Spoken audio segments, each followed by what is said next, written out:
Assalamualaikum. Ini video sebetulnya rekaman dari web seminar atau tapi sebetulnya disampaikan lewat audio. Nah, lewat audio. Ceritanya agak panjang sebetulnya, tapi kita potong-potong mana yang penting, yang kira-kira menarik ya kita bagi di sini. Posternya ada mana? Di atas lah pokoknya, ini posternya. Ini poster seminar tersebut. Nah, kali ini kita mau sedikit bahas, lebih banyak sharing sebetulnya apa yang sudah terjadi. Jadi buat saya lebih meyakinkan lah, karena sudah terjadi. Hanya bercerita tentang apa yang sudah terjadi. Apa sih tentang apa? Jadi tentang kuliah ya, bukan kuliahnya, tapi lebih ke arah biayanya. Kan orang bilang kalau biaya kuliah itu mahal ya, kuliah itu mahal. Masalah kenapa harus kuliah, kenapa nggak langsung kerja aja, ini hal lain. Nanti kita coba bahas di tempat lain. Tapi intinya yang sekarang mau dibahas adalah kuliah itu mahal, kok bisa selesai? Abang orang kaya kali ya, makanya bisa gampang aja kuliah selesai. Kan mahal kuliah itu. Nggak gitu juga sih sebetulnya. Ya saya jalani sambil kerja, sambil bisnis. Gimana ceritanya ya, kita coba deh cerita di situ ya. Terus semuanya beasiswa ya. Gimana caranya dapat beasiswa itu? Gimana? Enggak juga sih, enggak begitu juga, bahwa enggak semuanya beasiswa. Ya basically saya seperti kebanyakan orang, kemampuan saya juga biasa-biasa saja, keuangan saya juga biasa-biasa aja. Dan kebetulan sudah selesai kuliah sampai 3. Kali aja ada yang pengen S3, pengen punya duit sambil kuliah. Gimana ceritanya? Gimana rasanya? Apa kekhawatirannya? Ya, kekhawatiran sih kalian pasti juga ngerasain ya. Tapi gimana cara menikmati kekhawatiran itu? Ini bentuknya agak-agak podcast sebenarnya. Jadi saya nggak cuma beberapa menit, kita coba ya. Selamat menikmati. Terasa luar biasa memang ketika saya lulus S3. Kenapa? Karena sebetulnya saya dari keluarga yang biasa ya. Ya nggak miskin juga sih sebetulnya ya. Cukup lah untuk makan, cukup. Kami punya rumah. Ayah saya punya kendaraan, dulu sempat punya mobil. Tapi memang untuk pendidikan itu sesuatu yang mewah buat kami. Kayak gimana ya mewahnya ya, bahwa sekolah MTS saya mahal, SMA saya mahal itu memakan hampir semua gaji ayah saya gitu. Ibu saya dagang kecil-kecilan, ganti-ganti. Akhir-akhir ini cukup baik. Ibu saya ada toko bangunan, ayah saya sudah pensiun. Tapi memang pendidikan itu merupakan pengeluaran terbesar lah dari keluarga kami, dan tidak begitu mudah juga, sehingga tuntutan buat saya juga untuk berusaha mendapatkan beasiswa gitu. Nah, cuma yang menarik, beasiswa itu cuma bisa saya dapatkan sebetulnya sampai S1 aja. Lulus dari S1, di pertengahan S1 pun saya sudah tidak dapat karena saya nggak bisa ngejar prasyarat yang diberikan oleh beasiswa itu. IP saya ya naik turun, kadang 2, kadang 1, kadang dan seterusnya lah. Ini cerita di ITB. Selain juga banyak kegiatan di ITB yang cukup menarik. Jadi keuangan di S1 nggak begitu banyak yang menarik ya. Saya butuh buat beli HP gitu ya, buat main maksudnya silaturahmi ke teman-teman gitulah ya. Sering kita main ke kota lain. Hal-hal ini diperoleh dari, termasuk bayar SPP juga, diperoleh dari bisnis apa aja.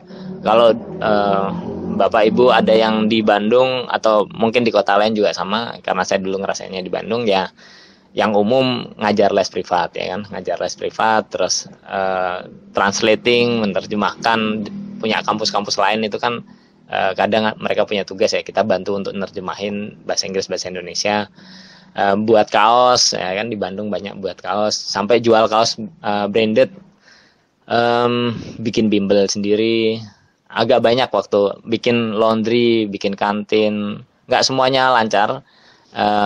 Pada dasarnya dari S1, S2, S3 konsepnya prioritas pertama adalah kuliah. Jadi kuliah sambil bekerja. Bahkan ketika saya S2, kayak S2 itu saya kuliah saya sambil bekerja di Samsung kan, di Samsung Electronics. Ketika ada masalah yang membuat saya harus memilih antara kuliah atau bekerja, saya lebih memilih bekerja, karena di awal kita sudah set bahwa prioritas pertama adalah kuliah gitu. Oke.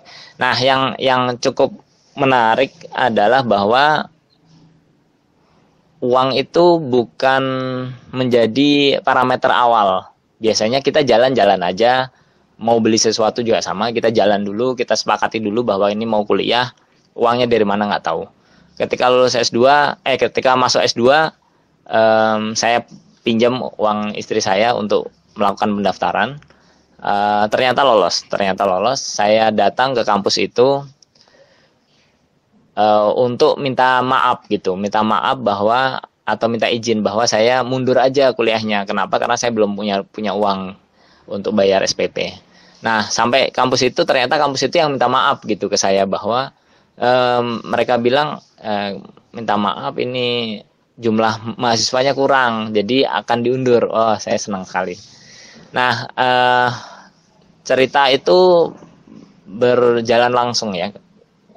Saya menganggap ini penting karena sekarang banyak dari teman-teman saya bercerita bahwa kalau mau S2 harus nyiapkan sekian gitu. Dan memang brosur itu menyatakan begitu, kayak misalnya kalau di satu kampus ini S2 harus sekian puluh juta nih. Ya kita nggak punya uang, tapi ya kita jalan aja, nanti ketika saatnya bayar ya kita, kalau boleh dicicil kita cicil, kalau saatnya bayar ya insya Allah ada gitu. Ya alhamdulillah ada. S3 pun lebih parah, bayar biaya pendaftaran lebih mahal, bayar SPP lebih mahal gitu ya. Yang luar biasa, saya ingat di awal saya tabungan, semua pekerjaan sudah ini, tabungan saya sisa mungkin sekitar 1 juta lebih sedikit, saya pakai untuk bayar bayar biaya pendaftaran, ujian ternyata lolos, dan saya harus bayar SPP pertama saya itu sekitar 23 juta atau antara 23 atau 25 gitu. Saya sebar proposal beasiswa, ya waktu itu belum ada LPDP. Jadi saya sebar proposal beasiswa ke orang-orang yang memungkinkan. Saya nggak mau ngemis, jadi saya sampaikan di situ bahwa saya mau kuliah gitu ya. Kayak saya berkorban untuk mengorbankan diri saya untuk kuliah, dan kayak menerima kemungkinan skema dalam pembiayaan kuliah ini. Nah, kira-kira gitulah. Nah, nggak ada yang respon. Sebagian besar orang di Indonesia baik, jadi mereka menerima dengan baik, mereka nggak ada hinaan ke saya dan seterusnya. Alhamdulillah. Tapi out of nowhere, sehari sebelum saya deadline bayar, ada mantan bos saya nanya ke saya gitu, kamu gimana jadi mau kuliah, terus udah bisa bayar, udah ada belum duit buat SPP, katanya gitu. Nah terus ya saya bilang sudah keterima, harus bayar tapi saya belum ada uang. Terus beliau ini suruh datang ke kantornya gitu. Terus besoknya datang ke kantornya, dikasih pinjaman. Angkanya ya luar biasa, mirip-mirip dengan yang dibutuhkan gitu. Dan ini banyak berjalan. Jadi saya mau nyampaikan bahwa proses kuliah itu, saya sih merasa jangan takut lah gitu, bahwa sampai di akhir perjalanan untuk promosi itu, saya butuh promosi doktor itu sekitar 45 juta. Saya nggak ada duit sama sekali. Saya cuma berpikir bahwa kesempatan saya promosi itu ya sekarang ini gitu. Nah, sehingga saya bilang bahwa saya mau promosi, uangnya saya juga bingung. Masalah jumlahnya kenapa 45 juta ini cerita panjang ya. Tapi jumlahnya kira-kira segitu, itu udah irit banget itu. Normalnya orang 60 jutaan lah. Nah, terus waktunya ada beberapa teman yang tiba-tiba ngontak saya dan mau minjemi uang gitu. Masya Allah lah gitu. Ini proses cerita lah ya. Saya juga gimana ya? Saya juga nggak ngerti. Ya alhamdulillah saya bisa selesai sampai sini. Kisah ceritanya gitu. Kalau ada pertanyaan tulis di komen ya kan. Kalau mau ada yang lebih panjang dijelasin, tulis juga di komen. Jangan lupa subscribe ya kan. Kenapa? Biar bisa dimonetisasi. Monetisasi itu butuh minimal 1000 subscriber, terus 1000 jam gitu, sejenis itulah. Jadi ya subscribe biar kualitasnya lebih bagus lah. Ini pakai apa ini, alat-alat sederhana ya. Nanti pencahayaannya lebih bagus, softwarenya juga lebih bagus, terus bisa ngasih efek-efek yang lebih bagus. Nanti cerita kita lebih panjang, lebih seru lah. Nanti ini kayak yang males kuliah, yang males sekolah, ya, kita bahas lah secara sederhana, singkat, cuma beberapa menit. Mata kuliah 1 semester kita bikin beberapa menit, ya kan. Oke. Terima kasih. Assalamualaikum warahmatullahi wabarakatuh.